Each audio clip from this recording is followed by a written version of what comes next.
Hello students of grade 7, welcome back. On today's video, we will learn a new lesson from history again, and the name of the lesson is When, Where and How.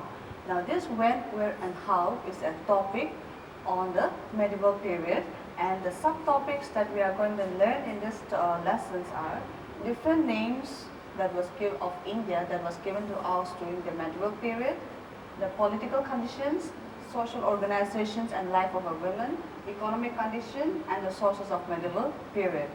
Now, it is always believed that medieval period in India starts from 8th to 18th century, and the transition period, that is from the change of time from ancient to medieval period, starts from 8th to 12th century.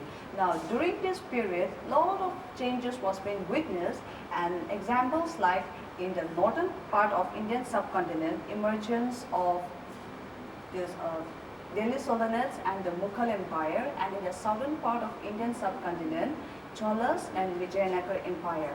Apart from these two kingdoms, we will also see that Hindus was also starting a reform with the help of Bhakti movement, and Islam was also coming out as a new religion with the help of Sufi movement. Now, during this period, apart from Hindu and Islam, we will see that Buddhism and Jainism started to decline slowly as the time went on. Now, the first topic, that is different names. Like you and I, we have different varieties of names that is given to us or used in our family or used by our friends, relatives, loved ones and near ones. In the same way, the name India, Hindustan and Bharat, which we have today, it was known by different names. Now we will see that in one by one. The first one is in Puranas. Okay, in the text of Puranas and Ashokan inscriptions, we will see that the name that was given to us was Jambu Vidva. Okay, I repeat, the name given to us was Jambu Vidva, which means the land of rose, apple and trees. Okay, now apart from this, we will also see that in Rig Veda, it was used as Bharatvarsha, and the term Bharatvarsha refers to the main tribes that took place in the battle of 10 kings, and the area that has been inhabited or conquered by those people were known as Bharatvarsha. Now apart from this, another names that was given to us were in Avesta, it was known as Hepta Hindu, which was similar to the Rig Veda Septa Sindhu. Okay, I repeat, in Avesta it was known as Hepta Hindu, and this was similar with Septa Sindhu, which we will see in the Rig Veda text, and it was also known as Aryavata. Now, in the Persian Sasanian inscriptions of King Shapur I in the 3rd century CE, he talks about Hindustan, and this Hindustan today presently we call it as Hindustan. In 1017 also, a foreign traveler called Al-Biruni wrote a book on Tariq al-Hind, and when we convert this Tariq al-Hind into an English version, it is known as History of India.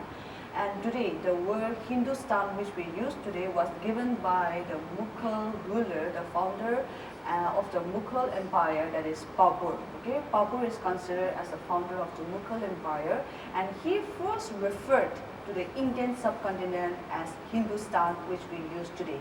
So these are some of the different names that was referred or given to us during the medieval period. Now, when we see the political conditions of India during the medieval period, let me first go back to the ancient period. The last ruler of ancient period in the northern part of India was King Harshavardhana, and in the southern India it was King Pulaskegi II.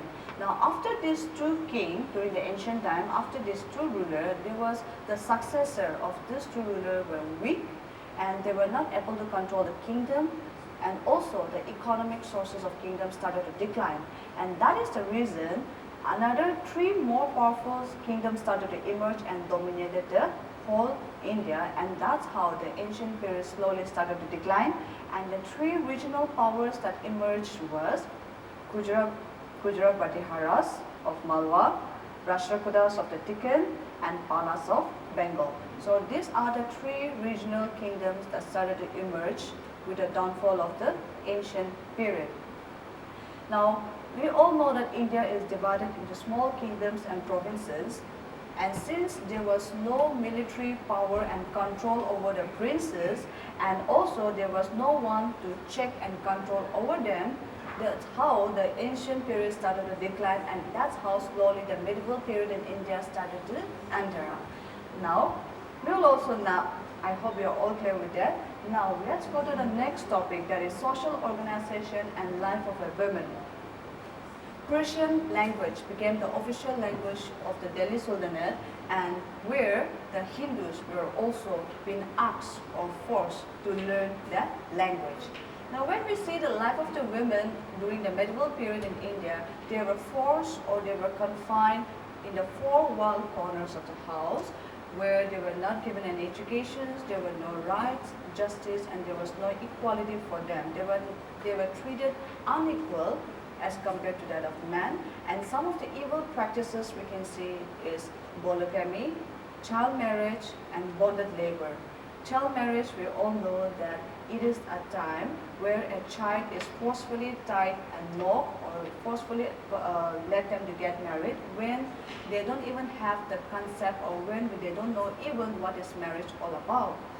Now, polygamy means where a man can marry or where a man can have more than one wife, okay? And next one is bonded labor. Bonded labor means it's a slave. Now, all these evil practices was a part of their culture and traditions which people followed, and that's how the women's life and even the women have to follow the way they are. So that is the status, or that was the status and conditions of the women during the medieval period. Now, when we see the economic conditions during the medieval India started to flourish in a very rapid way, and the main reason is that mineral wealth and agriculture, these two became the backbone of the flourishment of the agriculture during the medieval period. Apart from these two, trade and commerce was also very important.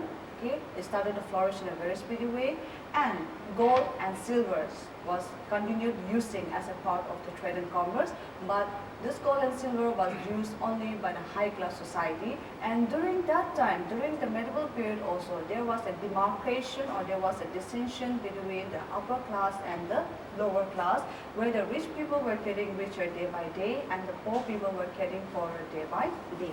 So these are some of the economic conditions that was prevalent during the time of the medieval India. Now the next topic we will learn is on the sources of medieval period. Now the sources of medieval period is divided into two broad categories, that is literary sources and archaeological sources. Now literary sources are all the information that is written down in the form of chronicles, dramas, folklores, autobiographies, and biographies. Some of the examples we can give for autobiographies and biographies are Duzuk-e Papuri, written by Babur, okay? Then Duzuk-e Jahangiri, written by Jahangir, and Ain-e Akbari, written by Abul Fazal. So these are some of the examples we can give when we refer to autobiographies and biographies. And apart from this folklores, dramas, and all this information, we will see that the literary sources has another two subdivisions of texts, and that is indigenous and foreign travelers. Indigenous sources means all the written information written down by the local writers, and foreign accounts means all the information that was written down by the foreign travelers. Now, when we talk about the foreign travelers visited India right from the ancient India. Okay, and till now in the modern period, at this century also, we'll see that there are so many foreign people that comes and visit our country, right? In the same way, during those days also, how do we know regarding all these medieval sources, how we are so sure about it, and why we are reading now is because of the different information, observation that was being collected by the people during those days. Now, with the foreign travelers, some of the very important foreign travelers are Marco Polo, okay, Niccolo Conti, Captain William Hawkins, Sir Thomas Roe, and Father Xavier. So these are some of the examples we can see regarding these foreign travelers that came to India. And among all those, some foreign travelers are there that wrote a book on the life of the rulers. And the first one example I can give is Ibn Battuta. in Batuta wrote a book on Rilha, and that book Rilha, he wrote a life story or the entire administration or structure of the country on King Muhammad bin Tughlaq. And Raphael Fitch, he wrote the entire life story on King Akbar. So these two foreign travelers, apart from these two foreign travelers, there are so many other foreign travelers that wrote a life story of so many rulers starting from the ancient period. And some of the important foreign travelers I've already mentioned you, and once again I'm repeating, are Marco Polo, Nicola Conti, Captain William Hawkins, Sir Thomas Roe, and Father Xavier. So these are some of the examples that we can give when we talk about on the features or significance of foreign travelers. Now when we move to the archaeological sources, there are some subdivisions on it, and those are temple, coins, inscriptions, and paintings. But what are those archaeological sources? Archaeological sources are all the remaining materials, okay, the study of all remaining of the materials that is left behind by the people. And some of the examples we can give on these archaeological sources are monuments, palaces, buildings, weapons, coins, okay, dresses, utensils, etc. These are some of the examples we can refer. Now, monuments, buildings, and palaces, what type of information they give us? They give us information on the life of the social and economic life of the people during the medieval time. Okay, I repeat, social and economic life of the people during the medieval time. Now, apart from this, we will also see that they give us a lot of information based on engineering skill, architectural styles, the materials that was used for constructing the buildings. All this information we can see or we can collect from the monuments, temples, and all buildings of the country. Now, the second one is temple. Okay, from temple, what information do we get? From temple, we gather information on cultural and religious life of the people. Okay, from the temple sources, we get the information about the cultural and religious life of the people. Examples like Bihadeshwara temple at Tanjore and Sun temple at Konya. These are the two examples that we can give based on the temple archaeology. The next one is coins. These coins give us an information based on the political and economic life of the people, and those people, those who love to study a part of coins, are known as numismatics. Okay, I repeat, coins, they give us information on the political and economic life of the people, and the people who study this type of coins are known as numismatics. Now, when we go to the next point, that is inscriptions. Inscriptions are the written materials that we can see in the form of stone surface, walls, copper plates, or temples, etc. And they give us the entire information of the administration, starting from political, social, economic life of the people. And these inscriptions are also considered as the first-hand information.